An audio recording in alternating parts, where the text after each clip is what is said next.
하나님 말씀 봉독하도록 하겠습니다. 시편 129편 1절부터 8절까지 말씀. 제가 먼저 하나님 말씀 읽겠습니다. 성전에 올라가는 노래. 이스라엘은 이제 말하기를 저희가 나의 소시부터 여러 번 나를 괴롭게 하였도다. 저희가 나의 소시부터 여러 번 나를 괴롭게 하였으나 나를 이기지 못하였도다. 밭가는 자가 내 등에 갈아 그 고랑을 길게 지었도다. 여호와께서는 의로우사 악인의 줄을 끊으셨도다. 무릇 시온을 미워하는 자는 수치를 당하여 물러갈지어다. 저희는 지붕의 풀과 같을지어다. 그것은 자라기 전에 마르는 것이라. 이런 것은 베는 자의 줌과 묶는 자의 품에 차지 아니하나니 지나가는 자도 여호와의 복이 너희에게 있을지어다 하거나 우리가 여호와의 이름으로 너희에게 축복한다 하지 아니하느니라. 아멘. 오늘 저희가 나누는 시편 129편의 표제어도 그동안 계속해서 나눴듯이 성전에 올라가는 노래입니다. 시편 129편은 시편 120편부터 134편에 있는 성전에 올라가는 노래로 표제어가 붙은 성전 순례시 15편 중에 이제 10번째 시가 되는 거예요. 저는 이 시편의 저자가 누구인지 잘 모르지만 이제 이 시편의 내용을 통해서 이제 거의 대부분의 학자들이 이 시편이 이스라엘 백성들이 바벨론, 이 페르시아 포로 가운데 모든 생활을 마치고 고향 땅인 예루살렘으로 귀환한 직후에 현실적으로 힘든 상황을 만나서 그때 쓴 시라라고 이렇게 다들 그렇게 추정을 합니다. 이미 제가 여러 번 이 배경을 말씀드렸지만 그래도 다시 한번 짧게 말씀드리도록 하겠습니다. 이스라엘 백성들이 범죄함으로 말미암아 바벨론 제국에 의해서 BC 586년에 나라를 빼앗기게 되고 다 멸망당하죠. 많은 사람들이 죽고 또 일부는 뿔뿔이 흩어지고 일부는 바벨론 제국에 그렇게 포로로 끌려가게 됩니다. 그러다가 이제 하나님의 때가 돼요. 70년 기간이 차서 페르시아 제국의 고레스 왕이 바벨론을 물리치고 근동 지역의 패권을 장악하죠. 그래서 BC 538년에 페르시아 땅에 살고 있었던 모든 이스라엘 백성들에게 너희는 너희의 고향 땅으로 예루살렘으로 돌아가 좋다. 이 고레스 칙령을 내립니다. 그때 약 5만 명 정도가 되는 이스라엘 백성들이 이제 믿음의 결단을 내리고 금식까지 하면서 이제 이 예루살렘으로 갑니다. 예루살렘으로 가게 되면 하나님이 놀라운 일들을, 영적인 축복들을 막 부어주실 거라고 기대하면서 스룹바벨의 그 리더십 하에 예루살렘으로 갔는데, 그런데 현실적으로 볼 때 너무나 힘들었어요. 예루살렘에 있었던 그 성전은 이미 오래전에 BC 586년이죠. 그때 다 이미 바벨론 군에서 다 불타 사라져버린 상태였고 흔적조차 찾기가 힘들었어요.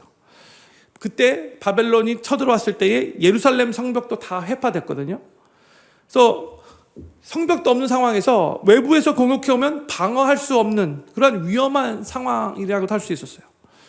삶의 모든 기반이 다 붕괴된 상태였고 실질적으로 모든 기반을 다 새롭게 건축해야 하는 그런 현실이었어요.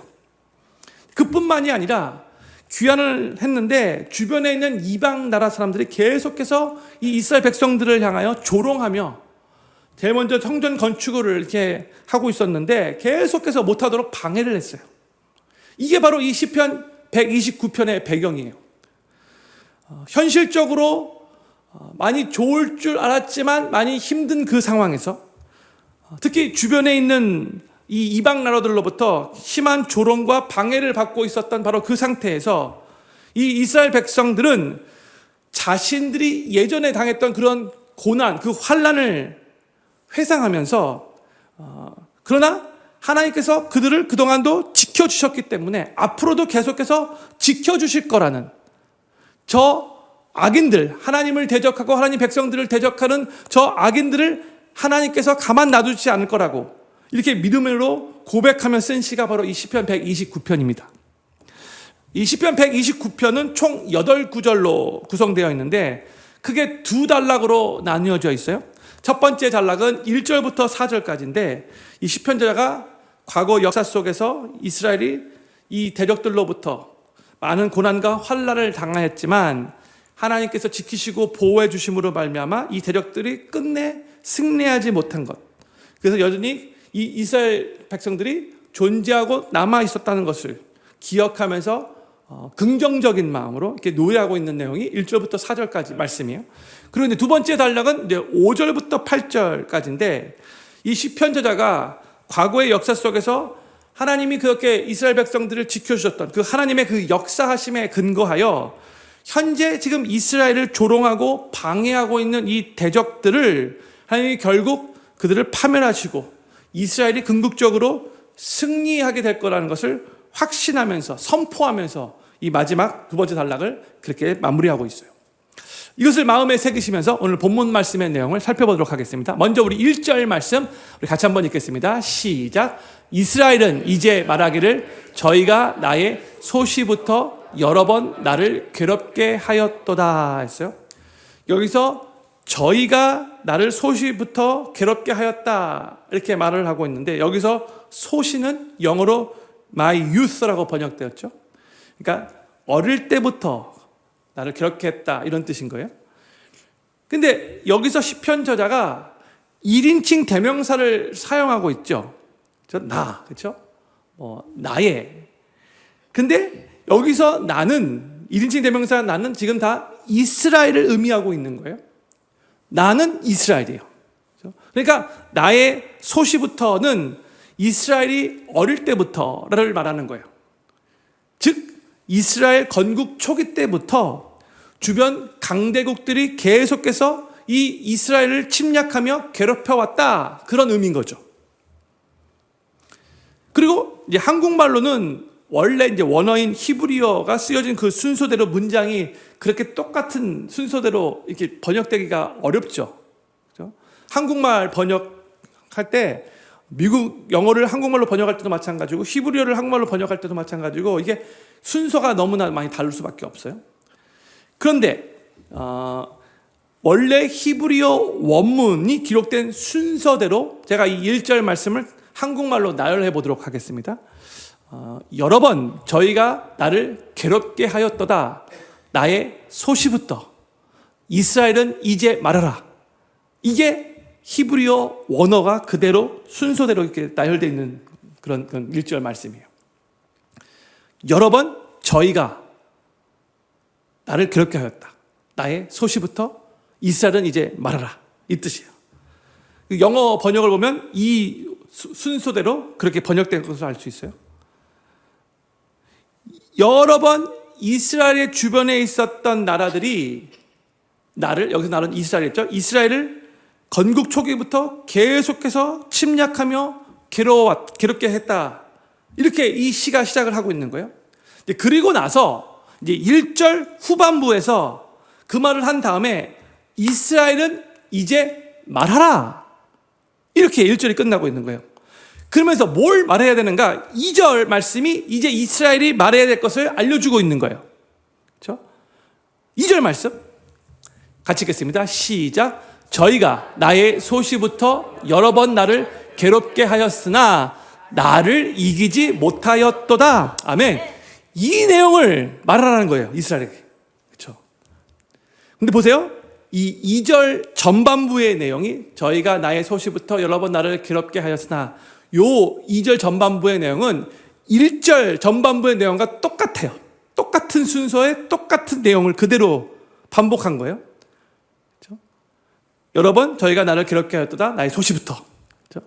1절 전반부, 2절 전반부 내용과 똑같아요. 그런데 이제 2절 후반부가 어떻게 시작을 하냐면 그러나 한국말로 번역할 때는 하였으나 했죠. 근데 그러나예요. 영어로 하면 yet예요. Yet they have not prevailed against me. 이스라엘은 바로 이 말을 해야 한다는 거예요. 나를 이기지 못했다. 그렇죠? 근데 여기서 나를 이기지 못했다라는 이 말은 이스라엘 주변 국가와 전쟁했을 때마다 이스라엘이 항상 승리했다는 그런 뜻이 아니에요. 사실 이스라엘은 범죄할 때마다 하나님의 징계의 도구로 된 이 주변 국가들로부터 여러 번 침략을 당하고 그때마다 거의 멸망할 위기를 당했죠. 조공을 바쳤을 때 너무나 많았어요. 그렇죠? 풍전등화와 같이 정말 아주 간신히 그렇게 위기를 모면한 때가 많이 있었어요. 근데 여기서 이 시편 저자가 무엇을 고백하고 있는 거냐면, 주변에 수많은 강대국들이 이스라엘을 침략하며 멸망시키려고 애써왔음에도 불구하고 하나님의 도우심과 하나님의 그 보호하심으로, 하나님의 그 섭리로 인해 이스라엘은 멸망하지 않았다는 거예요. 그게 나를 이기지 못하였다. 영어로는 이제 prevail이라는 단어를 사용했죠. 지금 보존되고 있다. 하나님이 우리를 보존시켜 주었다. 그런 의미인 거죠. 그러니까 겉으로 볼 때, 표면적으로 볼 때 정말 멸망하는 줄 알았는데 여러 번 계속 살아남았다는 거예요. 근데 이게 어떻게 가능했는가? 하나님께서 계속해서 지키시고 보호해 주셨기 때문에 가능했다는 거죠. 성도님들, 하나님의 백성은, 우리는 세상에서 고난과 환난을 당할 수 있지만 결코 멸망하지 않는다는 것을 기억하시기 바랍니다. 하나님이 그렇게 지키시고 보호해 주세요. 주님의 몸된 교회 역시도 역사적으로 정말 수많은 박해를 받아왔죠. 그러나 사라지지 않았어요. 오히려 복음은 더 강력하게 퍼져나갔고 주님의 몸된 교회는 더욱더 견고해졌어요. 주님의 일하심이죠. 또 우리가 다 우리의 지식으로, 우리의 머리로 다 이해할 수는 없겠지만, 우리가 신앙생활을 하는 동안에 억울하게 당하는 고난과 환난이 있어요. 그렇죠? 내가 생각할 때 사실 별로 정말 난 잘못한 것 같지가 않아. 그럼에도 불구하고 고난을 만날 때가 있어요. 근데 그렇게 당하는 고난과 환난은 하나님의 백성인 우리를 결코 멸망시키지 못하고 도리어 우리를 더 겸손하게 하고 정결케 하고 우리의 모난 부분들을 다듬고 더 하나님 의지하며 더 영적으로 강하게 하는 도구가 되는 거죠. 그 환난과 그 고난이. 그렇기 때문에 우리는 올바른 자세를 갖는 것이 중요해요. 성도님들, 그동안 삶을 사시면서 조심스러운 말인데, 어떤 성도님들은 비교적으로 정말 삶에 많은 어려움들을 경험하신 성도님들이 계시고, 어떤 성도님들은 비교적 좀 덜 경험하신 성도님들 계신 거 알아요. 그렇죠? 제 삶을 보면 왜 이렇게 모든 게 좀 이상하게 잘 풀리는 것 같아? 뭐 이렇게 살짝 부러울 때가 있어요. 그렇죠? 근데 성도님들, 그동안 삶 속에서 고난들과 환난들을 많이 경험했는데, 그것을 생각하면서 왜 내 삶은 이렇게 허건날 힘들지? 왜 내 삶은 많은 때에 이렇게 꼬이는 듯하지? 왜 나는 좀 모든 일들이 좀 시원하게 쭉쭉 펴지지 못하고 매번 이렇게 고생해야 하지? 세상적인 표현으로는 왜 내 팔자는 이렇게 기구하지? 혹시 이런 생각이 드시는지요? 그런데 우리 하나님을 믿는 하나님의 백성, 예수님을 믿는 우리 크리스찬들은 이렇게 부정적인 생각을 하는 것이 아니라 도리어 오늘 본문 말씀의 내용을 토대로 그 반대로 생각하는 게 중요하다는 거예요. 보세요. 나는 정말 그동안 내가 생각하기에도 참 많은 어려움이 있었어. 참 많은 고난과 환난을 만나, 시련이 참 많았어. 근데 그 가운데서 지금 내가 내 삶을 볼 때 내가 지금 여전히 믿음 안에서 생활하고 있고 이렇게 예수님 믿으며 은혜의 삶을 살아가고 있네?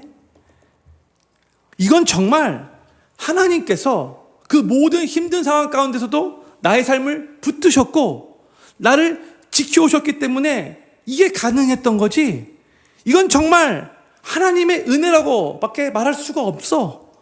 하나님이 여전히 나를 붙드시고 계시고 여전히 나를 지키시고 계시는 거지. 만약에 하나님이 나를 붙드시지 않으셨고 나를 지키시지 않으셨다면 내 인생은 이것보다 훨씬 더 불행해졌고 훨씬 더 비참해질 수밖에 없을 거야. 어쩌면 벌써 예전에 다 망했을 거야. 지금 모든 걸 돌아보니까 이거 정말 하나님의 은혜네. 너무 하나님 감사합니다. 이런 고백을 해야 한다는 거예요. 지금 이 시편 129편의 저자가 누군지는 모르겠지만 이 시편 저자도 이스라엘이 과거를 볼 때 그동안 엄청나게 많은 그런 고난과 환난을 당했는데 그것들을 생각하면서 와, 이스라엘의 운명은 정말 기구하다. 와, 우리는 맨날 이렇게 그냥 고생투성이네. 이렇게 지금 말하고 있는 게 아니고요. 와, 하나님께서 그랬던 풍전등화 같은 그런 경험을 너무나 많이 했던 이 이스라엘을 그때마다 지키시고 보호해 주셨기 때문에 저들이 They have not prevailed against us. 저들이 우리를 이기지 못하고 우리 여전히 지금 살아남아 있다고. 이건 정말 하나님의 은혜라고 지금 감사하는 마음으로 믿음의 고백을 하고 있는 거예요.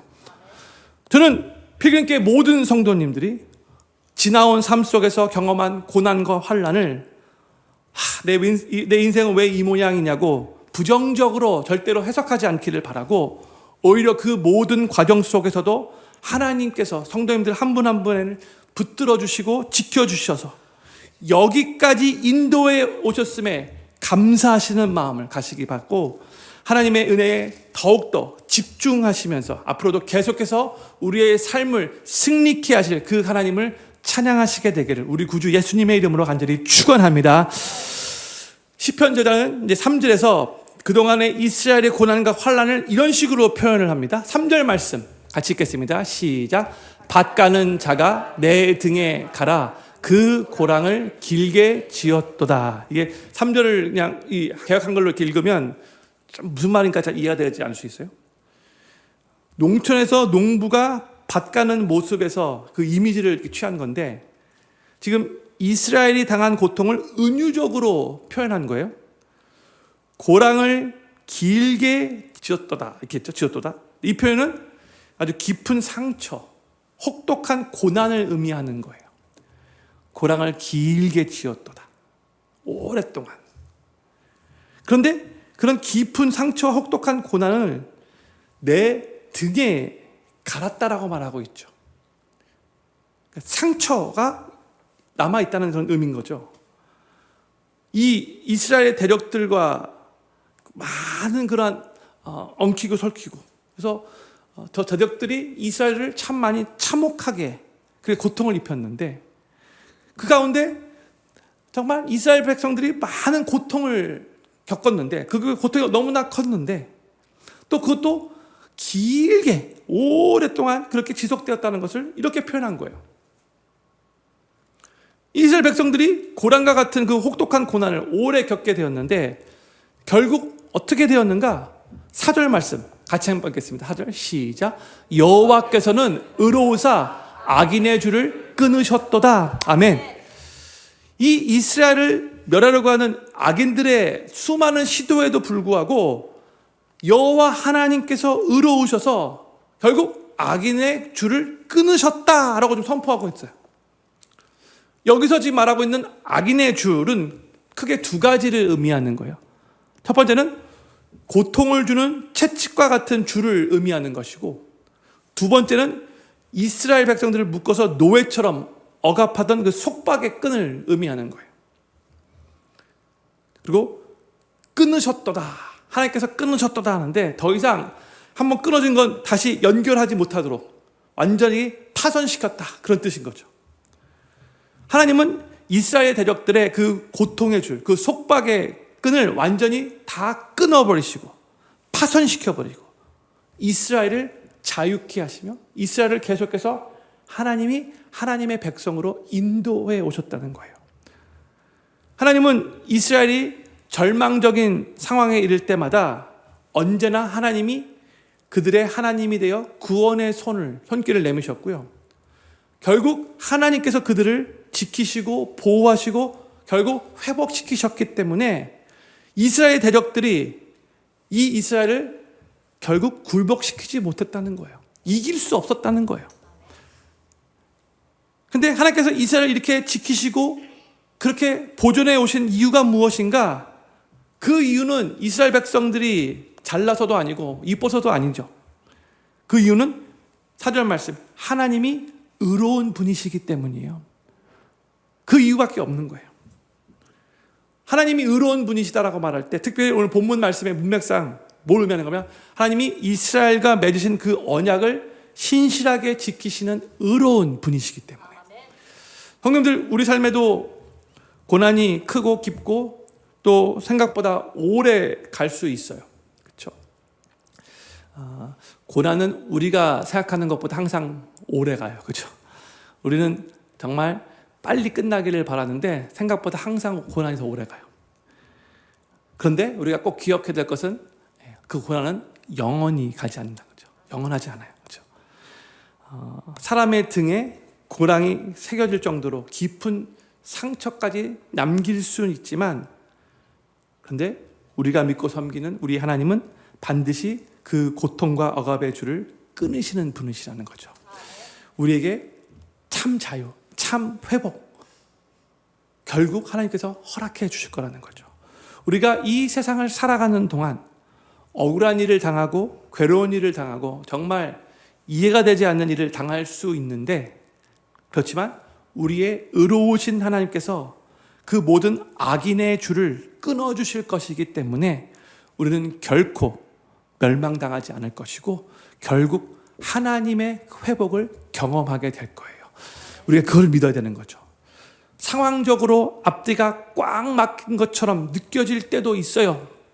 그렇지만 그때도 의로우신 하나님께서 여전히 일하고 계신다는 것, 우리의 삶을 온전한 회복으로 이끌어 주실 거라는 것, 가장 선한 길로 인도하실 하나님이라는 것, 결국 모든 것을 합력하여 선을 이루실 분이시라는 것을 우리가 믿어야 한다는 거죠. 그리고 우리 삶에 경험되는 모든 고난과 환난은 결국 예수 그리스도의 재림을 통해 최후 승리로 마무리될 것을 우리가 믿고, 우리의 그 결과는 승리로 끝날 것이 보장됐다는 것을 우리 마음에 항상 깊이 새기면서 이 세상을 살아가야 한다는 거예요.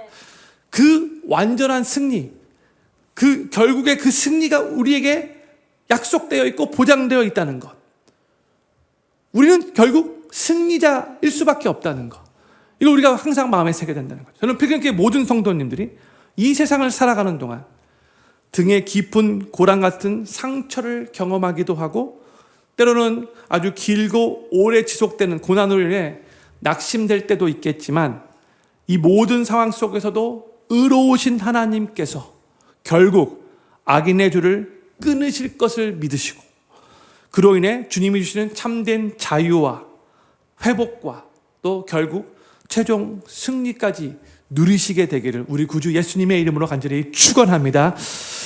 5절부터 8절까지 말씀은 아까도 말씀드렸듯이 두 번째 단락이에요. 이제 이스라엘을 대적하는 악인들의 최후에 대해서 시편 저자가 믿음으로 노래하고 있는 거예요. 그러니까 지금 이 이스라엘 백성들이 고향 땅으로 돌아와서 계속해서 주변에 있는 이 이방 나라들을 계속해서 조롱의 소리를 듣고, 성전을 건축하려고 하면은 못 건축하게 계속해서 방해하고 막 너무나 막 괴롭히고 있거든요. 저들을 생각하면서 과거에 일하시고 역사했던 하나님을, 그 믿음을 토대로 지금 앞으로도 하나님께서 우리를 끝까지 저 악인들로부터 지키시고 보호해 주시고 우리를 결국 승리케 해 주실 것을 선포하면서 이 시편을 지금 마무리하고 있는 거죠.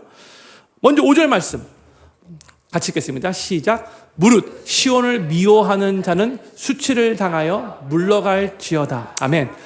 여기서 시온을 미워하는 자라는 표현이 나오는데, 이것은 하나님의 백성을 대적하는 나라들을 의미하는 거예요. 또 여기서 수치는 공개적인 망신과 실패, 패배를 의미합니다. 그러니까 하나님의 백성을 대적하는 저 이방 나라들은 결국 하나님께로부터 심판을 받고 공개적인 망신과 실패와 패배를 당하며 부끄럽게 물러가게 될 거라는 것을 지금 믿음으로 선포하고 있는 거죠. 이 5절 말씀은 단순한 감정의 표현이 아니에요. 이는 하나님의 공의로운 심판에 대한 믿음의 선언인 거예요. 성도님들, 하나님의 백성들을 대적하는 자들은 결국 하나님을 대적하는 자들이에요. 바울이 이제 사울 청년 때죠. 예수님을 믿기 전에 예수님 믿는 크리스천들을 엄청나게 핍박했죠. 근데 이제 이 사울이 이제 다메섹 도상에서 예수님을 이제 빛으로 만나는데, 그때 예수님이 이 사울에게 예수님 자기 스스로를 뭐라고 그렇게 소개하고 있어요? 나는 네가 핍박하는 예수라. 이 바울이 한 번도 내가 주님을 핍박한다라고 생각한 적이 없었을 거예요. 근데 예수님을 믿는 크리스천들을 핍박하는 자가 결국 예수님을 핍박하는 자와 마찬가지죠. 하나님의 백성을 핍박하는 자가 결국 하나님을 대적하는 자가 되는 거예요. 주님의 몸된 교회를 대적하는 자가 결국 하나님을 대적하는 거예요. 주님을 대적하는 거예요. 그러한 자들은 결국 하나님께로부터 심판받고 부끄러운 결말을 맞이할 수밖에 없어요. 하나님을 대적하는 자들은 겉으로 강하고 승리하는 것 같이 보이지만 결국에는 공의로우신 하나님께서 저들을 심판하셔서 저들의 교만을 꺾으시고 저들을 부끄럽게 만드실 거예요. 하나님의 때에, 하나님의 방법으로. 근데 이것이 하나님의 백성인 우리에게는 큰 위로가 되죠. 우리는 지금 당장 그 일이 일어나기를 바라겠지만, 근데 결국 하나님께 맡겨야 돼. 하나님이 결국 하나님의 방법으로 하실 거라는 거예요. 세상을 보면 악한 자들이 더 강해 보여요. 그리고 하나님을 믿는 하나님의 백성들이 오히려 작게 보이고 약해 보일 때가 엄청나게 많아요. 그렇죠? 종종 주님의 몸된 교회가 세상으로부터 조롱을 받아요. 또한 예수님을 믿는 그 믿음 때문에 크리스천들이 억울한 일을 당할 때도 있어요. 그런데 이 모든 상황 가운데서도 오늘 본문 말씀 시편 129편 5절이 뭐라고 선포하고 있냐면, 저들이 이렇게 하나님을 주님의 몸된 교회를 핍박하고 대적하는 저들이 수치를 당하여 물러갈 것이다. 이 5절 말씀이 선포하고 있는 거죠. 결국 마지막 심판의 주인은 하나님이시며 하나님의 의로우심 앞에 악인은 결코 설 수 없다는 거예요. 6절에서는 저들의 최후를 또 이렇게 말하고 있어요. 6절 말씀 같이 읽겠습니다. 시작. 저희는 지붕의 풀과 같을지어다. 그것은 자라기 전에 마르는 것이라 했어요. 고대 그 이스라엘 집 지붕은 이 진흙과 흙으로 덮어져 있어요. 그렇기 때문에 거기에 이제 풀이나 잡초가 자라기도 했어요. 지붕에 흙으로 만들어졌기 때문에. 그러나 지붕은 아주 흙이 얇고 뿌리를 내릴 수 없기 때문에 이 풀은 이게 살짝 났다가도 곧 시들어 버려요. 이 비유를 지금 말하고 있는 거예요. 그러니까 악인의 번영이 겉보기에는 화려하게 보일지 몰라도 뿌리 없는 인생이기 때문에 금방 시들어 버린다는 그런 의미인 거죠. 성도님들, 하나님을 대적하는 인생은 결국 뿌리 없는 풀과 같은 인생이라는 것을 기억하시기 바랍니다. 뿌리 없는 풀과 같아요. 그러면서 이제 6절 후반부에서는 그것은 자라기 전에 마르는 것이다, 이렇게 선포하고 있죠.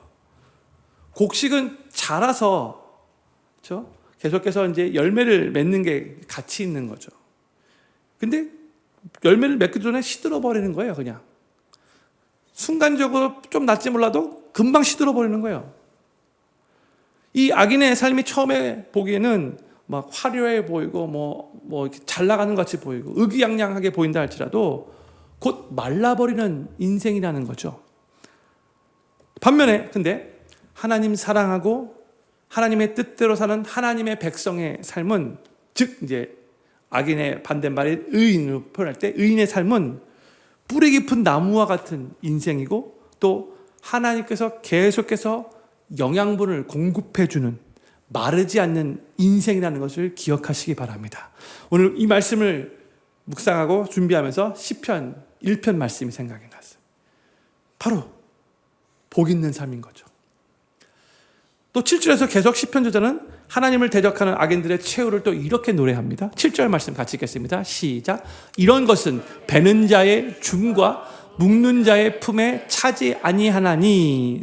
이 7절에서도 시편들은 계속 지붕 위의 풀에 대한 그 비유를 말하고 있는 거예요.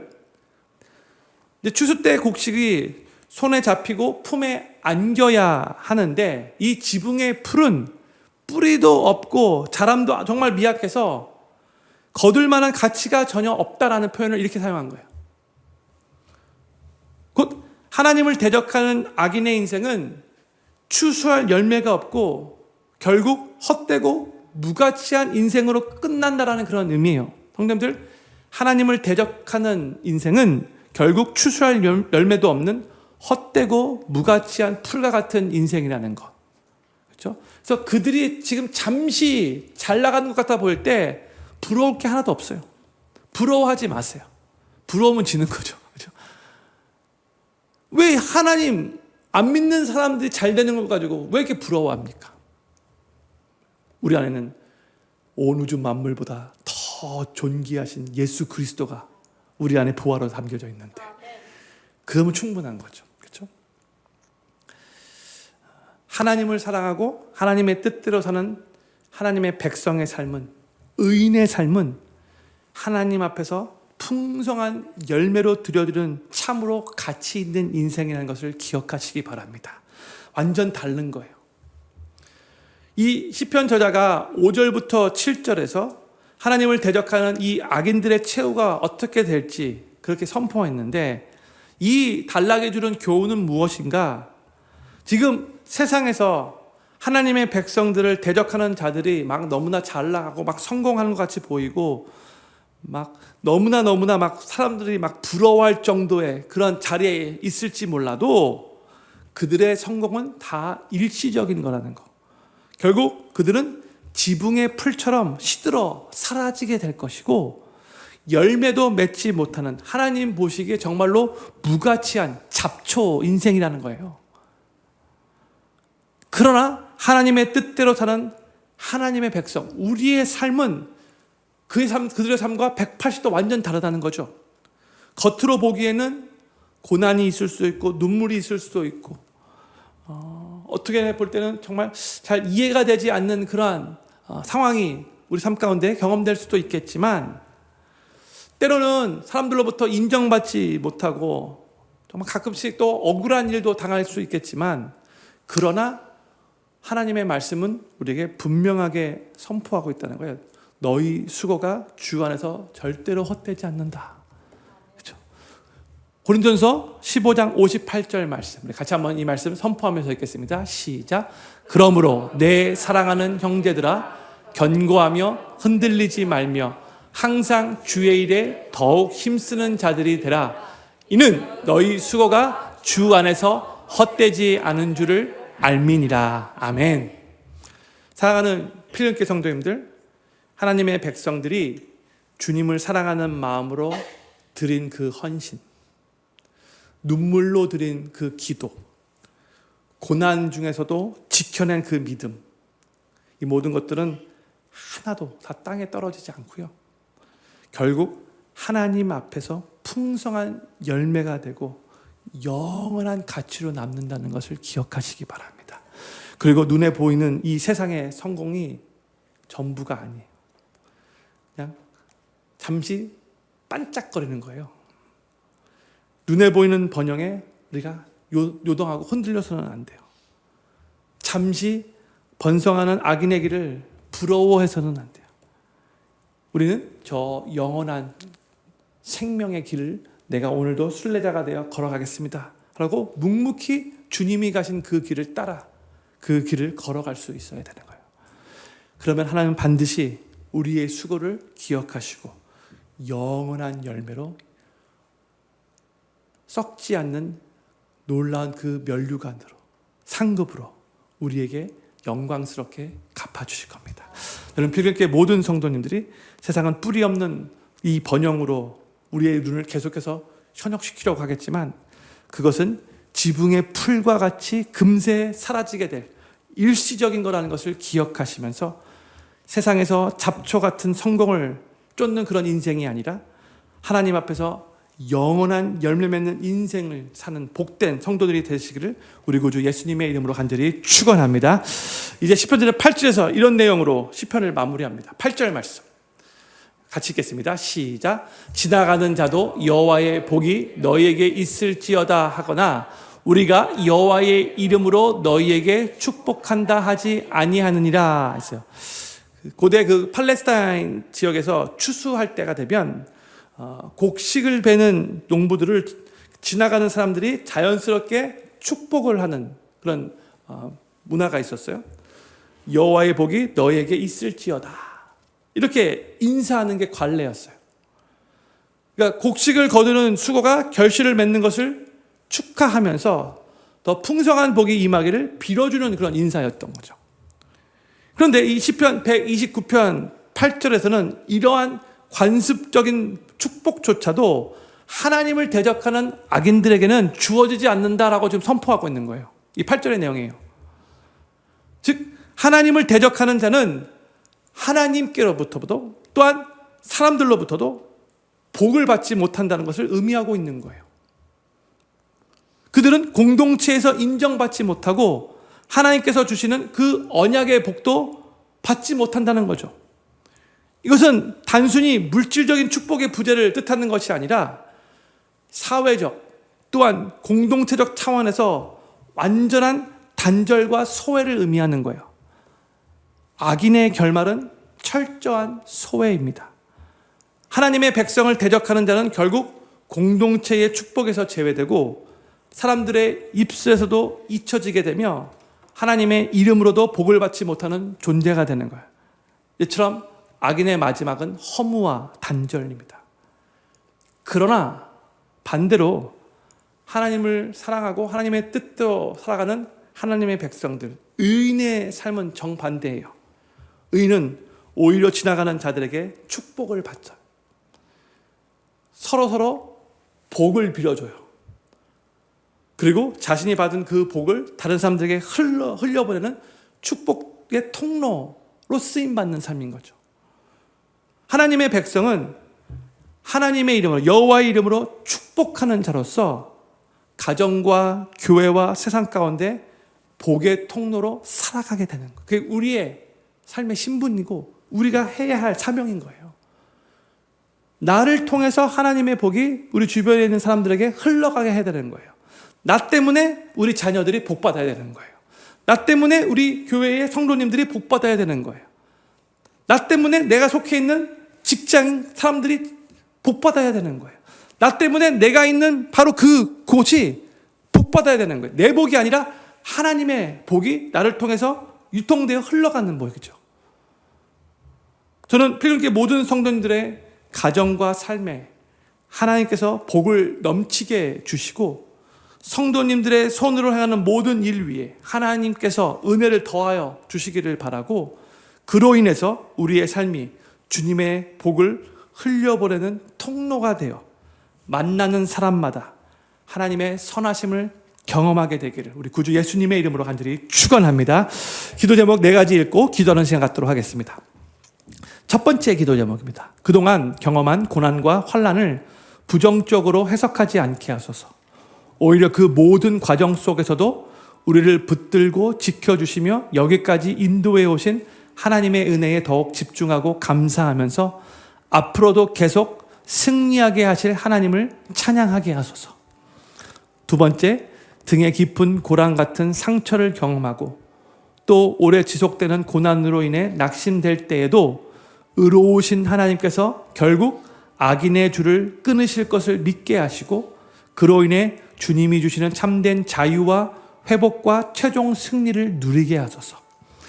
세 번째, 세상이 뿌리 없는 번영으로 우리의 눈을 현혹할 때 그것은 지붕의 풀과 같이 금세 사라지게 될 일시적인 것임을 기억하게 하소서. 세상에서 잡초 같은 성공을 쫓는 인생이 아니라 하나님 앞에서 영원한 열매 맺는 인생을 살게 하소서. 마지막 네 번째, 우리의 가정과 삶에 하나님께서 복을 주시고 우리의 손으로 행하는 모든 일 위에 은혜를 더하여 주셔서 주님의 복을 흘려보내는 통로가 되어 우리를 만나는 사람마다 하나님의 선하심을 경험하게 하소서. 오늘 말씀 생각하면서 이 시편 저자의 믿음의 고백이 바로 우리의 믿음의 고백이 되고 정말 이러한 삶이 우리 삶 가운데도 또 아름답게 펼쳐지게 해달라고 오늘 말씀 생각하면서 이 네 가지 기도 제목을 놓고 함께 하나님 앞에 먼저 기도하기를 원합니다. 기도하겠습니다.